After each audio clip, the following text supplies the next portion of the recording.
अयोध्या में मैंने एक पूरी हरिजन बस्ती में मैं जाकर के मैंने वहां पर मिष्ठान का वितरण किया, दीप भी दिए, तेल भी दिया। दोस्तों नमस्कार। उत्तर प्रदेश के मुख्यमंत्री योगी आदित्यनाथ ने दीपावली के अवसर पर दलितों के लिए हरिजन शब्द इस्तेमाल किया। इस शब्द के इस्तेमाल के बाद बवाल मच गया। कई विपक्षी नेताओं ने योगी आदित्यनाथ को टारगेट करते हुए कहा कि योगी आदित्यनाथ पर एफआईआर होनी चाहिए, SC/ST का केस होना चाहिए।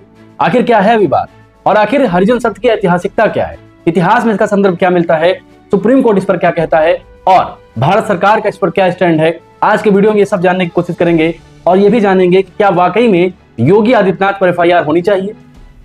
सबसे पहले शुरू करते हैं कि हरिजन शब्द का इस्तेमाल सबसे पहली बार भारत में कब हुआ। तो हरिजन शब्द का सबसे पहली बार इस्तेमाल भारत में महात्मा गांधी ने किया। 1930 के दशक में महात्मा गांधी ने दलितों को एक बेहतर तरीके से दिखाने के लिए कि समाज में उनका उचित स्थान है, इस शब्द का इस्तेमाल किया। हरिजन, हरि मतलब भगवान, जन मतलब उनके पुत्र, यानी भगवान के पुत्र, विष्णु के पुत्र, ऐसा महात्मा गांधी ने कहा। लेकिन महात्मा गांधी के इस स्टैंड पर भीमराव अंबेडकर तनकर खड़े हो गए। उन्होंने कहा कि पहले आप हजारों साल तक दलितों का उत्पीड़न करेंगे और फिर उनको सहलाने के लिए हरिजन शब्द जैसे शब्द इस्तेमाल करेंगे जो कि उनके उत्पीड़न को छिपा देगा। एक्चुअली में अगर किसी भी वर्ग का उत्थान करना है तो आप उसको ऐसे दिखाइए कि उसका उत्पीड़न हुआ है, तभी ये समाज समझ पाएगा, ये दुनिया समझ पाएगी कि एक वर्ग के साथ लगातार उत्पीड़न किया गया और उसके उत्पीड़न को खत्म करने के लिए कोई सरकार क्या कर रही है।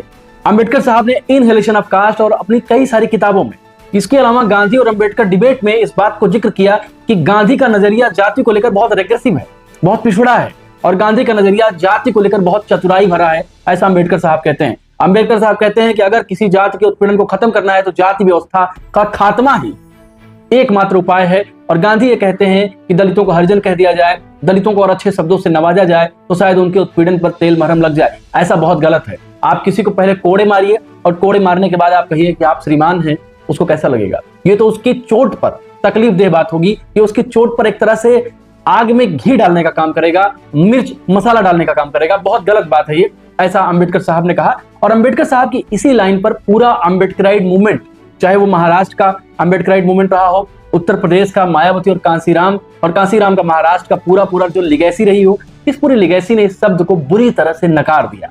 उसने कहा कि ये शब्द गलत है। पहले आप किसी का उत्पीड़न करें, उसके लिए वो अच्छे शब्द, गौरव पूर्ण शब्द इस्तेमाल करें, ये उसके उत्पीड़न को और बढ़ा देना है, उसको चिढ़ाना है एक तरह से। एक तरफ तो आप जाति तोड़ने की बात कर रहे हैं और दूसरी तरफ आप हरिजन कह रहे हैं। यदि हम इसको पॉजिटिव सेंस में ले तो हम तो हरि का मतलब ईश्वर, हम तो ईश्वर की औलाद होगी, तो बाकी लोग क्या शैतान की औलाद है? जैसे आप किसी भी व्यक्ति को 4 थप्पड़ मारे और 4 थप्पड़ मारने के बाद आप कहें बहुत अच्छे हैं, आप तो महान, उसको कैसा लगेगा? उसको तकलीफ होगी, उसको दर्द होगा, क्योंकि आपने उसको पहले तो सजा दी, उसको प्रताड़ित किया और प्रताड़ित करने के बाद अच्छे शब्दों का इस्तेमाल किया। तो कुल मिलाकर हरिजन शब्द को बुरी तरह से नकार दिया गया। न केवल अम्बेडकराइट मूवमेंट में बल्कि 2008 में सुप्रीम कोर्ट ने कहा कि हरिजन शब्द का इस्तेमाल बंद होना चाहिए। ये गलत शब्द है, ये ऑफेंसिव शब्द है, ये गैर कानूनी शब्द है।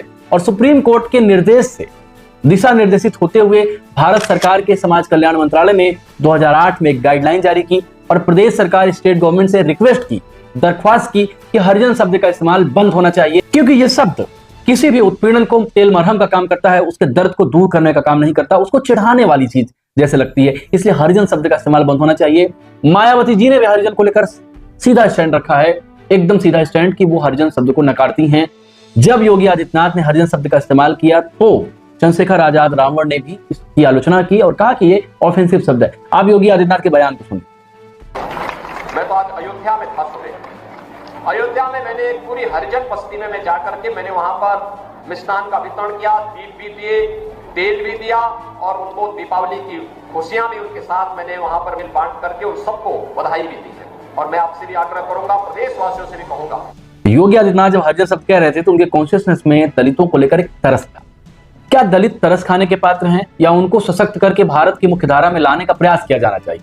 हरिजन शब्द जब आप कहते हैं तो आप पेट्रोनोज करते हैं, आप ये करते हैं कि आप उत्पीड़न भी किया आपने लंबे समय तक और फिर तेल मरहम कर दिया और अच्छे शब्दों से नवाज दिया तो सब अच्छा है। जैसे भारत में महिलाओं की स्थिति बहुत बुरी है, लगातार रेप, छेड़खानी, इस तरह की घटनाएं होती रहती हैं, लेकिन फिर भी यमंत्रे तत्र देवता कुछ ऐसा श्लोक है, कहा जाता है जहां महिलाएं होती हैं वहां देवता निवास करते हैं। इस तरह की चीजों की जरूरत नहीं है। आप बेसिक बदलाव करिए, प्रैक्टिकली चेंज करिए समाज को, लोगों की अवधारणा को चेंज करिए, मानसिकता को चेंज करिए, तब जाकर चीजें बदलती हैं। शब्दों से लिखने से, किसी को 2 शब्द नवाजने से चीजें नहीं बदलती। जब सुप्रीम कोर्ट ने 2008 में कहा कि हरिजन शब्द एक ऑफेंसिव शब्द है, तो सुप्रीम कोर्ट ने यह भी कहा कि हरिजन शब्द का पब्लिकली इस्तेमाल SC/ST एक्ट के तहत एक अपराध माना जाए। यानी योगी आदित्यनाथ ने SC/ST एक्ट के तहत एक अपराध तो किया है। कानून की भाषा में योगी आदित्यनाथ ने SC/ST एक्ट के तहत अपराध कारित किया है, और अगर अपराध योगी आदित्यनाथ ने किया तो उसकी सजा उनको मिलनी चाहिए। अगर कानून के संवैधानिक और इक्वेलिटी के दृष्टिकोण से देखा जाए तो ये बात सच है। दूसरी बात, आर्टिकल 17, भारत के संविधान का आर्टिकल 17 अस्पृश्यता के खात्मे की बात करता है। ऐसे किसी शब्द के इस्तेमाल की मनाही करता है जो किसी भी जाति को लेकर टारगेट किए जाए। जैसे सुप्रीम कोर्ट ने अपने रूलिंग में बात कही थी, हरिजन, चमार, धोबी, इस तरह के शब्दों का इस्तेमाल नहीं होना चाहिए। 2008 में जब सुप्रीम कोर्ट की रूलिंग से निर्देशित होते हुए भारत के समाज कल्याण मंत्रालय ने ये एडवाइजरी जारी की, तो राज्यों से कहा 3 शब्दों का इस्तेमाल नहीं होना चाहिए, जिसमें हरिजन, धोबी और चमार 3 शब्द हैं। ये शब्द किसी जाति को लेकर टारगेट करते हैं और जाति को लेकर इनका नजरिया बहुत तंग है, इसीलिए इन शब्दों का इस्तेमाल नहीं होना चाहिए। अगर संवैधानिक और कानूनी दृष्टिकोण से आप देखेंगे तो योगी आदित्यनाथ ने एक अपराध किया है।